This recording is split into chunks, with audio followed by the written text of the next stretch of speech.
اعوذ باللہ من الشیطان الرجیم بسم اللہ الرحمن الرحیم لیس البر ان تولوا وجوہکم قبل المشرق والمغرب۔ تو اس صورت کا جو نصف اول ہے اس میں اب تک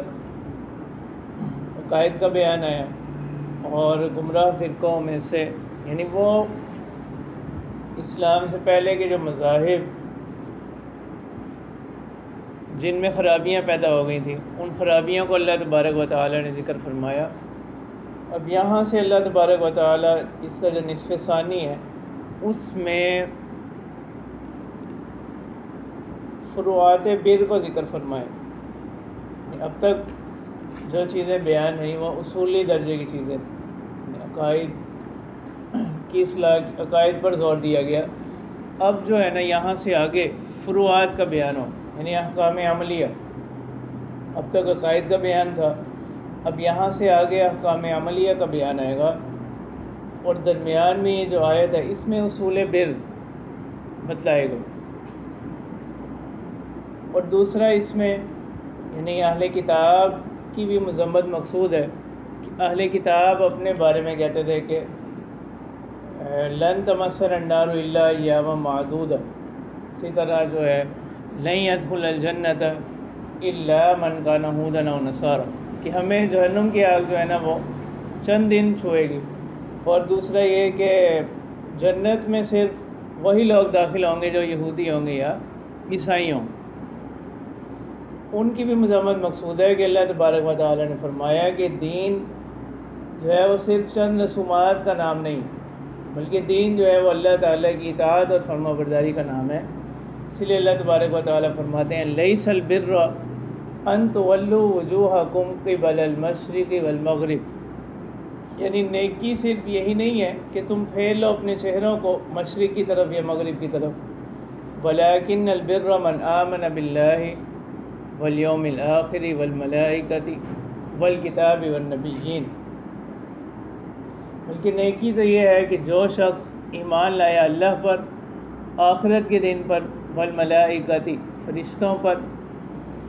والکتاب کتابوں پر، والنبیین اور انبیاء پر، وآت المال علی حبہ ذوی القربى والیتامى والمساکین وابن السبیل، اور مال کو خرچ کیا یعنی اللہ تعالیٰ کی محبت میں ذوی القربى قرابت داروں پر، والیتامى اور یتیموں پر، والمساکین مساکین پر، وابن السبیل مسافروں پر، والسائلین اور سوال کرنے والوں پر، وفی الرقاب اور قیدیوں، یعنی اگر کوئی قیدی ہے اس کے پاس اپنے آپ کو چھڑوانے کا فدیہ وغیرہ نہیں ہے اس کی مدد کر دی۔ ٹھیک ہے، پہلے اصول بر میں سے عقائد کو بیان کیا گیا، اب اس کے بعد جو ہے نا اخلاق کو۔ اب بندہ جب ایمان لاتا ہے اللہ تبارک و تعالیٰ کی، اس کی طرف سب سے پہلے جو چیز متوجہ ہوتی ہے وہ عبادات، اللہ تعالیٰ کے احکامات میں سے۔ تو اب عبادات کا بیان ہے، وَأَقَامَ الصَّلَاةَ اور نمازوں کو قائم کیا، وَآتَ الزَّكَاةَ اور زکوٰۃ ادا کی، وَالْمُوفُونَ بِعَهْدِهِمْ إِذَا عَاهَدُوا اور وعدوں کو پورا کرنے والے ہیں جب وہ وعدہ کر لیں، کسی سے کوئی عہد کر لیں، وَالصَّابِرِينَ فِي الْبَأْسَاءِ وَالضَّرَّاءِ وَحِينَ الْبَأْسِ اور صبر کرنے والے ہیں فی البأساء تنگی میں، والضراء اور فقر میں، سختی میں، مصیبت میں، وحین البأس اور لڑائی کے وقت صبر کرنے والے ہیں۔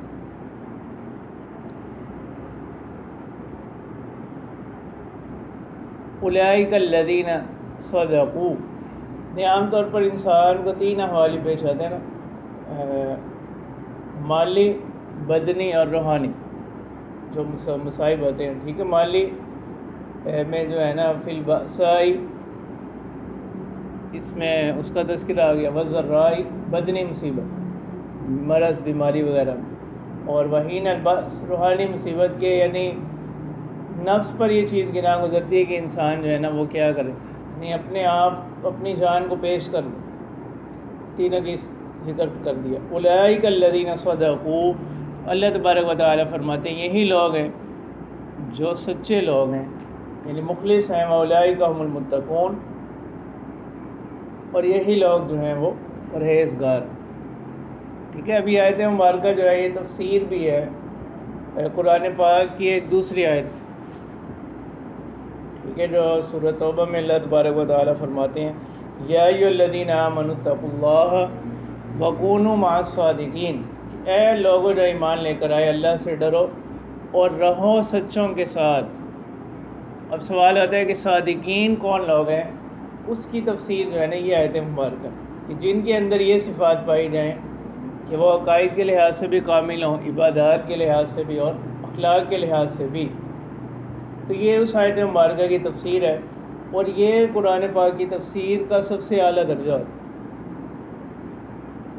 تفسیر القرآن بالقرآن. اب اللہ تبارک و تعالیٰ فرماتے ہیں اب یہاں سے پہلا حکم بیان کیا جائے فروعات بر میں سے سب سے پہلا حکم جو ہے، اور اس صورت کا بھی یہ پہلا حکم ہے کہ اللہ تبارک و تعالیٰ فرماتے ہیں یعنی احکام عملیہ میں سے پہلا حکم ہے یا ایھا الذین آمنوا کتب علیکم القصاص فی القتلى. ٹھیک ہے. اب عربوں کے اندر چند خرابیاں رائج تھیں، ان میں سے ایک یہ تھی کہ وہ اگر کوئی شخص کسی قبیلے کے شخص کو قتل کرتا تو بدلے میں اس کے کئی لوگوں کو قتل کر دیتے تھے، اور اگر کوئی بڑا قبیلہ ہوتا تو وہ اس کے کوئی غلام کو بھی قتل کر دیتا تو وہ بدلے میں دوسرے قبیلے کے آزاد لوگوں کو بھی کیا کر دیتے، قتل کر دیتے تھے. اور ایک شخص کے بدلے میں یعنی جو بڑا قبیلہ ہوتا وہ اپنے ایک شخص کے بدلے میں کئی لوگوں کو قتل کر دیتے تھے. تو اللہ تبارک و تعالیٰ نے اب اصول بیان کر دیا یا ایھا الذین آمنوا کتب علیکم القصاص فی القتلى، اے وہ لوگوں جو ایمان لے کر آئے تمہارے اوپر لازم کر دیا گیا قصاص فی القتلى، مقتولین سے متعلق. یعنی اگر کوئی اب جو ہے نا برابری اس میں مساوات، قصاص کا معنی مماثلت، برابری ہے. تو اب آئندہ سے کیا ہوگا، یعنی ایک شخص کے جرم میں ایک شخص کے قتل کے بدلے میں دوسرے کے کئی لوگوں کو قتل نہیں کیا جائے گا. اسی طرح جو بڑا قبیلہ ہوتا وہ اگر کسی کو قتل کر دیتا تھا تو ان پر کوئی گرفت ہی نہیں ہوتی. تو اب اللہ تبارک و تعالیٰ نے قصاص کا اصول بتلایا کہ یا ایھا الذین آمنوا، اے وہ لوگوں جو ایمان لے کر آئے، کتب علیکم القصاص فی القتلى، یعنی لازم قرار دی گئی تمہارے اوپر برابری، مماثلت فی القتلى، مقتولین میں. ٹھیک ہے. اب یعنی کیا ہوگا کہ جو شخص کسی کو قتل کرے گا تو اس کا یعنی اب جو فیصلہ ہوگا نا وہ جان کے بدلے میں جان ہوگا. ٹھیک ہے. اور اس میں جو ہے نا کوئی قوم اور کسی بڑے قبیلے کا چھوٹے قبیلے کا فرق نہیں کیا جائے گا، یعنی تمام انسان جو ہے نا اس میں برابر ہوں. فی القتلى مقتولین. ٹھیک ہے. اس میں اشارہ اس طرف ہے کہ مماثلت اور برابری جو ہے نا وہ صرف کس میں ہوگی، قتل میں ہوگی، کیفیت قتل میں نہیں ہوگی. یعنی جس شخص نے کسی کو قتل کیا تو بدلے میں اس کو بھی کیا جائے گا، قتل کیا جائے گا. تو یہ برابری اور مماثلت صرف فعل کے اندر ہے، کیفیت کے اندر نہیں. کہ مثلا اگر کسی نے کسی کو پتھر سے مارا ہے تو اس کو بھی پتھر سے مارا جائے گا، اگر کسی کو غرق کر دیا تو اس کو بھی ڈبو کر ہی مارا جائے گا، ایسا نہیں ہوگا. الحر بالحر والعبد بالعبد والانثى بالانثى. ٹھیک ہے. یہ جو یہاں پر ذکر کیا گیا تو یہ ان کی اس رسم بد کو ختم کرنے کے لیے کہ جو بڑا قبیلہ ہوتا وہ ایک غلام کے بدلے میں بھی کئی آزاد لوگوں کو کیا کر دیتا، قتل کر دیتا تھا. اب اس چیز کو ختم کرنے کے لیے اللہ تبارک و تعالیٰ نے فرمایا الحر بالحر والعبد بالعبد والانثى بالانثى، کہ الحر بالحر، آزاد کے بدلے میں آزاد، والعبد بالعبد، اور غلام کے بدلے میں، والانثى بالانثى، عورت جو ہے نا عورت کے بدلے میں. ٹھیک ہے، یہ جو یہاں پر ارشاد فرمائے گئے ان کی اس رسم کو ختم کرنے کے لیے، یعنی اس کی طرف اشارہ کرتے ہوئے یہ کہا گیا کہ برابری جو ہے نا ان تمام چیزوں میں ہوگی. ٹھیک ہے، اب اس کا یہ مطلب نہیں کہ اگر مطلب کسی غلام نے آزاد کو قتل کر دیا یا آزاد نے غلام کو قتل کیا تو اس کی کوئی سزا نہیں ہوگی، اس لیے کہ اللہ تبارک و تعالیٰ نے فرمایا الحر بالحر، تو وہ دوسری نصوص سے معلوم. یا کسی مرد نے عورت کو قتل کر دیا یا عورت نے مرد کو قتل کیا، اس کو بھی کیا کیا جائے گا، قصاصاً قتل کیا جائے گا. ٹھیک ہے، جیسے سورہ مائدہ میں اللہ تبارک و تعالیٰ کیا فرماتے ہیں وَكَتَبْنَا عَلَيْهِمْ فِيهَا أَنَّ النَّفْسَ بِالنَّفْسِ. یہ جو ہے نا ان کی بیان ہے، ان کی سعادت. ٹھیک ہے، اور اس کو ختم کرنے کے لیے ذکر کیا گیا، وگرنہ اصول یہی ہے کہ جان کے بدلے میں جان ہو. پھر حدیث مبارکہ میں بھی آتا ہے اللہ کے رسول صلی اللہ علیہ وسلم نے فرمایا مسلمان جو ہے نا ان تمام کے خون جو ہیں وہ کیا ہیں، برابر. ٹھیک ہے، اس میں یعنی مرد اور عورت کا فرق نہیں ہو.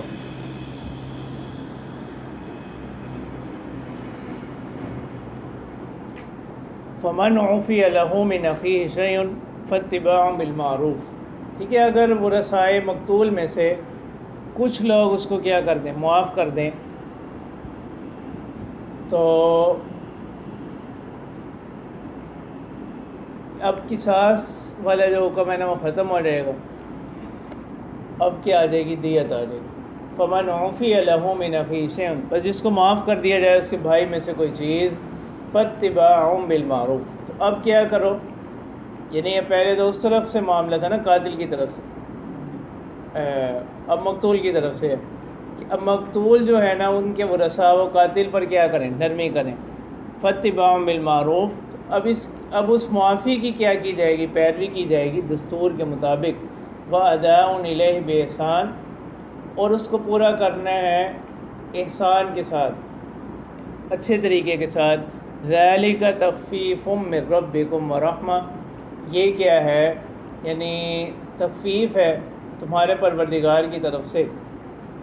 کہ دنیا میں ہی قاتل کو سزا ہو جائے گی تو پھر آخرت میں اس کو کوئی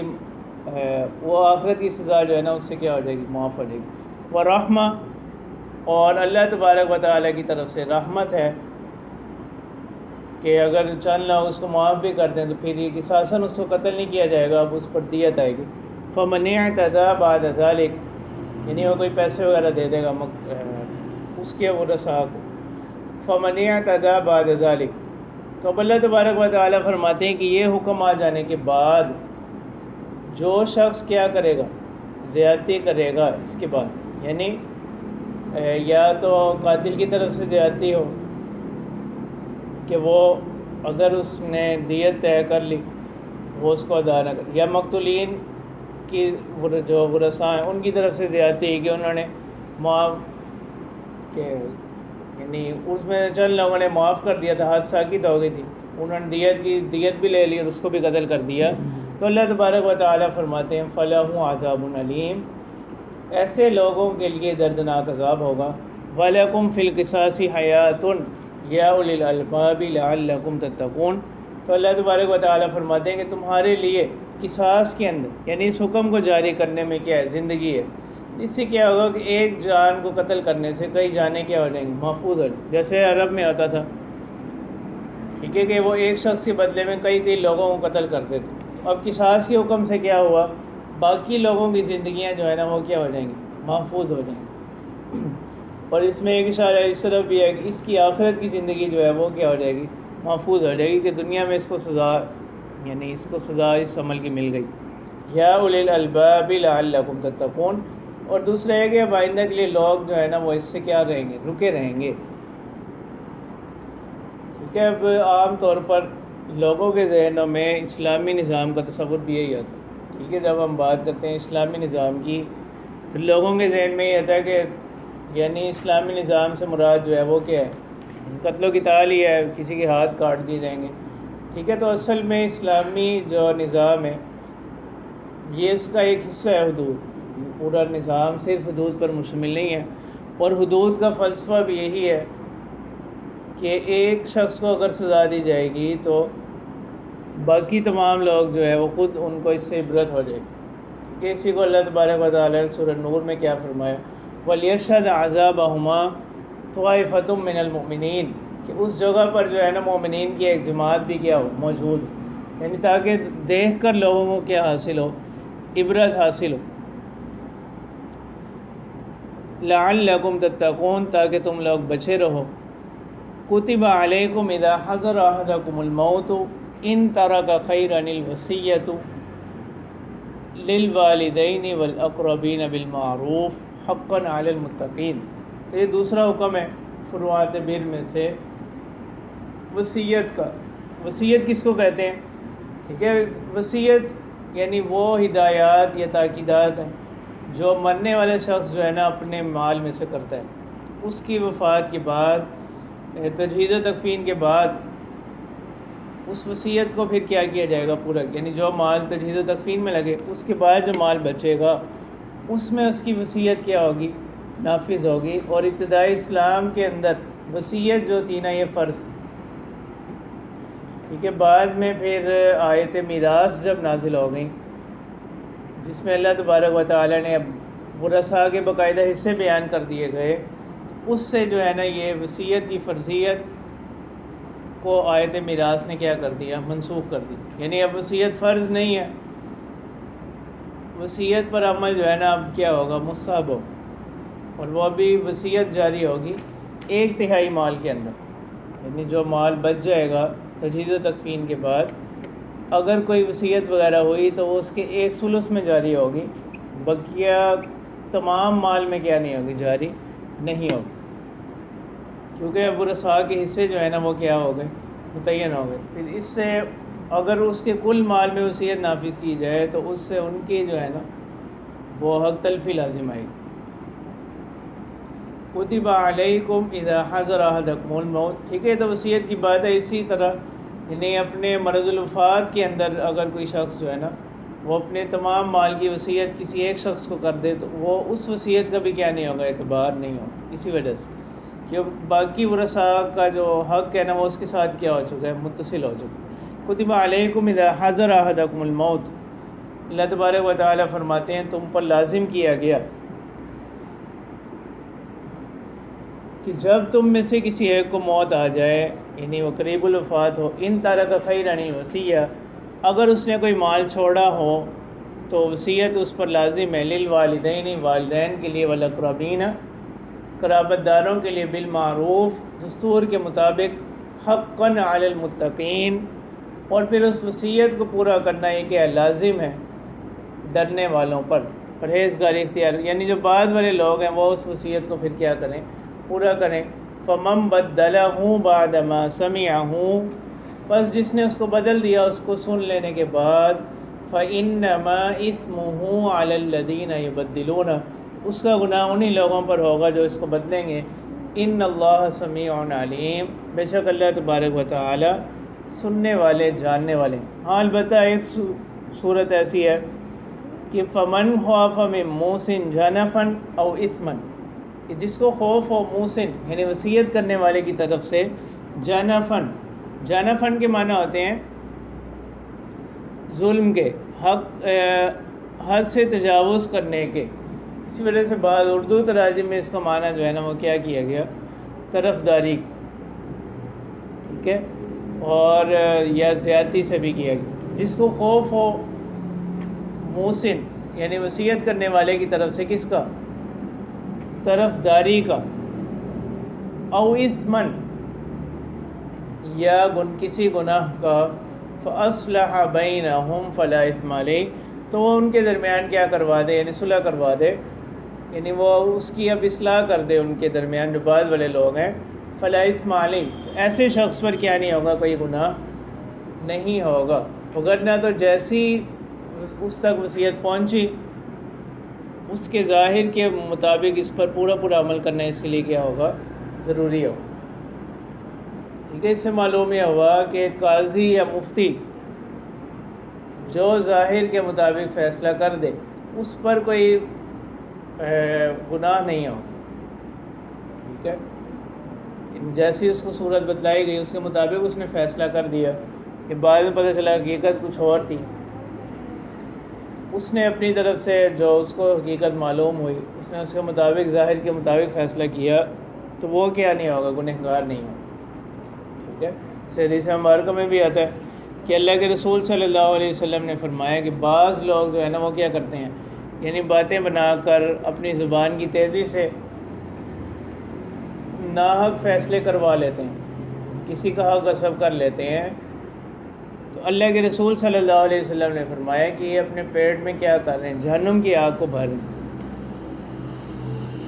ان اللہ غفور الرحیم، بے شک اللہ تعالیٰ بخشنے والے مہربان۔